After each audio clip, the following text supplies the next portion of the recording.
Shalom, Israel. This is Bishop Nathaniel. I want you to know that you can view all our Sabbath classes live on IUIC TV. That's right, I said on IUIC TV.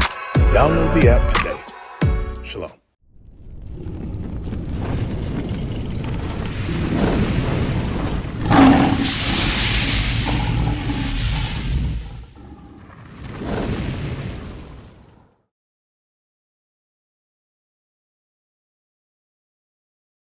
As your legs, they're a little lighter, right?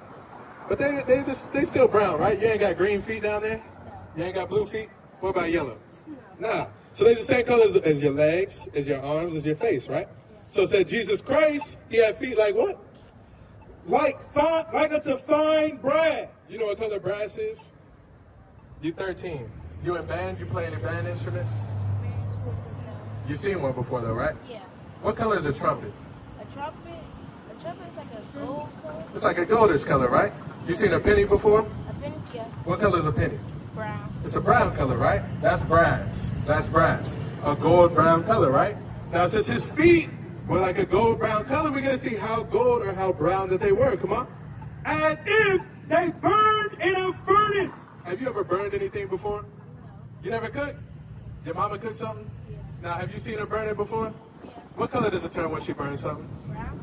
It turns black, right? Oh, yeah, black. Whenever you see rice or bread, anything, whenever you burn it, it turns black, right? We're reading about Jesus Christ and it said his feet were like, As if they burned in a furnace. what's it saying about Jesus' feet? It was burning. What color is that? Black. It's black. That's right. So we're reading about a black Messiah in the Bible. So hold up. I want to ask you, which one of these looks closer to Jesus? This one does. So the question is, why have we been taught this? You see that? That's a good question. Now I got a question for you. You familiar with this history right here? You know what's going on in these pictures? They teach this in school anymore? Black History Month, what they teach you? They still have Black History Month in school? Yeah. So what y'all learn in Black History Month? Uh-huh. Is this racism right here? So you heard about how we had our backs beaten and whipped. We went on slavery on slave ships. We had yokes of iron on our neck. We were picking cotton in cotton fields. You know about this history? Yeah. Okay, now did this happen to all races on the planet? Who did this happen to? Only black people, right? So I want you to make a correlation. This only happened to black people. Where did we learn about the Christian religion from? From God? Now, it's a lot of good movies you can see about this. We learned the Christian religion, Christianity, from slavery. These books are for white folks. They're full of things your kind wouldn't understand. You're a special boy, Nathaniel. Study hard here.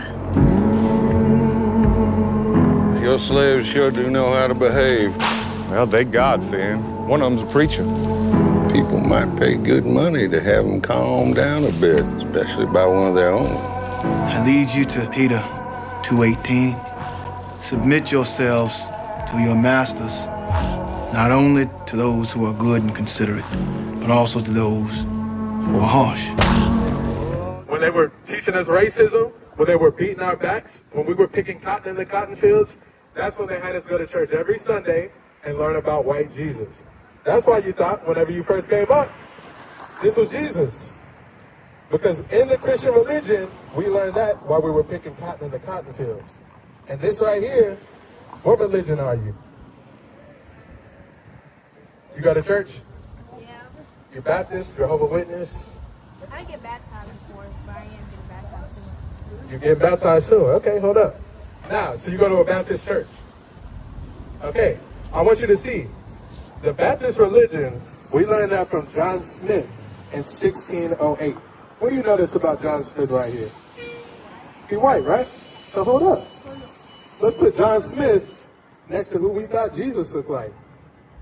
You see this? John Smith looked like who they taught us that Jesus looked like. I want you to see this image right here. I want you to come real close. This right here is where they taught us a white image of Jesus. You see what's going on in this picture? I want you to explain to me what's going on in this picture. Who you see right here?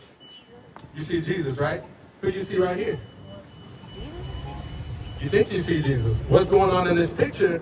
He's taking an actual image or a depiction of Jesus and he's painting him white. So now in 1608, John Smith, he said, this right here, this is Jesus. And we took it and we accepted this religion as ours. 1608, where were black people? Uh-huh. Where were black people in 1608? Right here. Oh, no, racism. We were in racism. We were picking cotton in the cotton fields. We were getting our backs beaten. Our women were getting raped. Our young men were getting castrated. This is what was going on in 1608. So, every Sunday, guess what John Smith was doing? John Smith was teaching us who we thought was Jesus. John Smith was teaching us a white image of Jesus in 1608. And this is what we were doing every other day out of the week. Monday, Tuesday, Wednesday, Thursday, Friday, Saturday. This is what was going on. And then on Sunday, John Smith came, and John Smith said, this is Jesus. And then today, 400 years later, guess who we think Jesus is? It's right here. But did we find that in the Bible? We didn't. So what we're showing you, sis, is that Baptist church, it was taught to us by our oppressors. Right. They're not teaching us the truth of the Bible. Because when you go in that church, you're going to find this image everywhere, right? But we just showed you in 5 minutes, Jesus Christ looked just like you. Now, do you think it's important to know what Jesus really looked like, or you think it don't matter? It's important. Why do you think it's important? It's important to figure out who Jesus is because Jesus is the main character that helps us out through our lives. Okay, you cooking, sis. What's your name? Aaliyah. Aaliyah. Okay, that's my niece's name. Now, Aaliyah, when you think about it, right? You said it's important because he's the main character teaching us everything going on, right? A lot of times, have you heard the term main character energy? That's a big thing on TikTok, right? Our black sisters say that they got that main character energy, right? If we think Jesus Christ had that main character energy and he a white dude, guess what we're going to go around doing?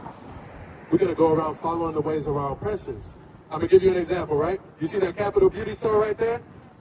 A lot of our sisters, they glorify going into that store to get weave. 9 times out of 10, what do the weaves look like? Is that black? Rainbow color, blonde, red. We get straight hair to look like our oppressors. You know what? You want to know why? Because we want to look like Jesus with the main character energy. You see that? We've been taught Jesus look like this, so we go to the beauty store to try and change our natural beauty to look more like this. That's why a lot of our sisters, they want to wear a weave. They want to take out their naturally woolly hair that God gave them. They want to straighten it out. They want to try and get blonde hair, which is the color of our oppressors. They want to bleach their skin.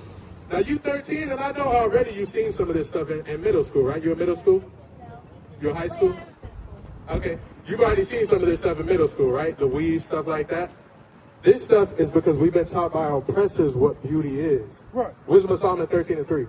I want to show you how important this is, sis, because when you understand you look like Jesus, you're not going to want weave. You're not going to want to bleach your skin and lighten your skin. You're not going to want to change how God naturally made you to be to look like him, to try and not look like your oppressors. This is why this is important, sis. Read. This is the book of Wisdom of Solomon, chapter 13 and verse 3.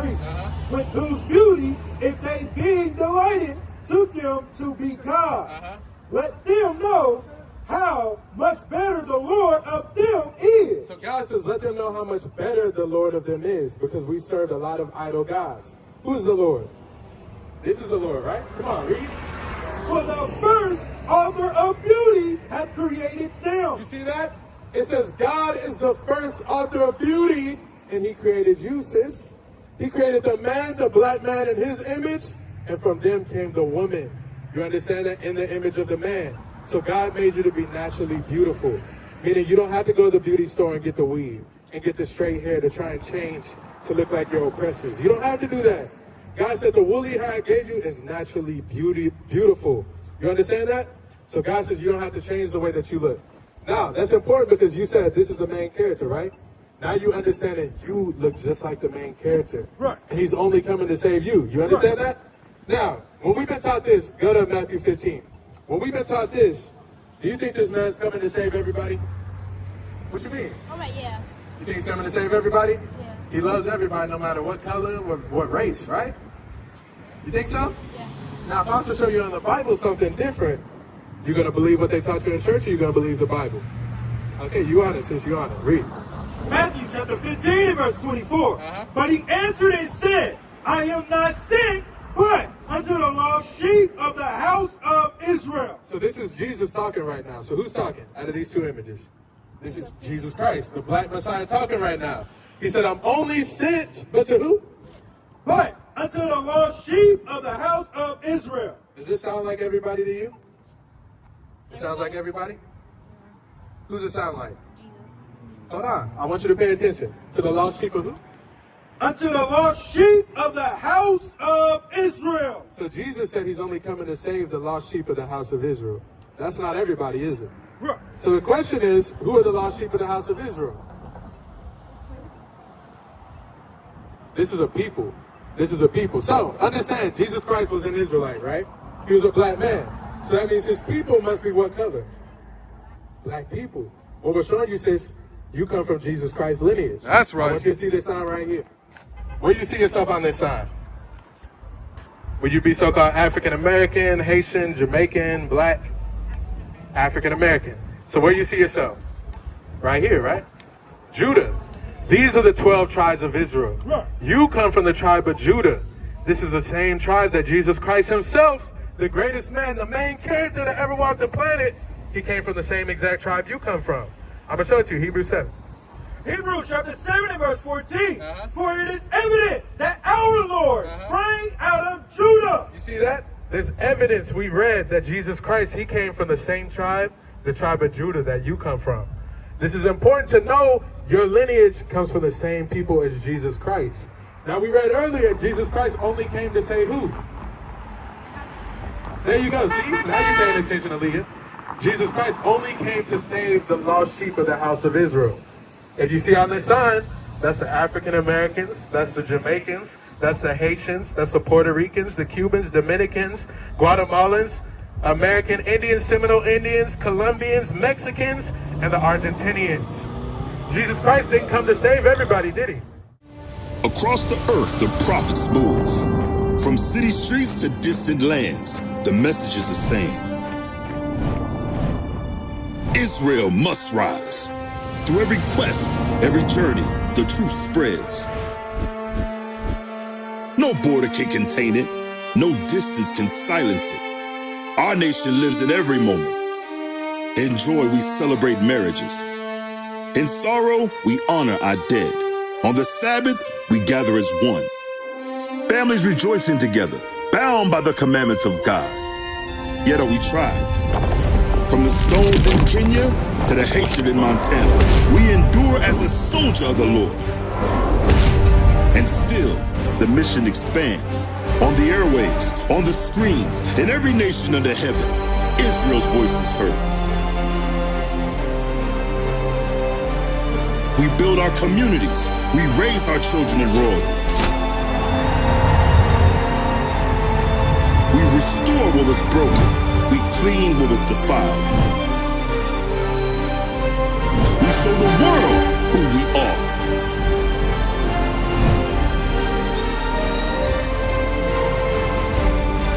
This is Israel united in Christ. Nation in motion. Nation endures.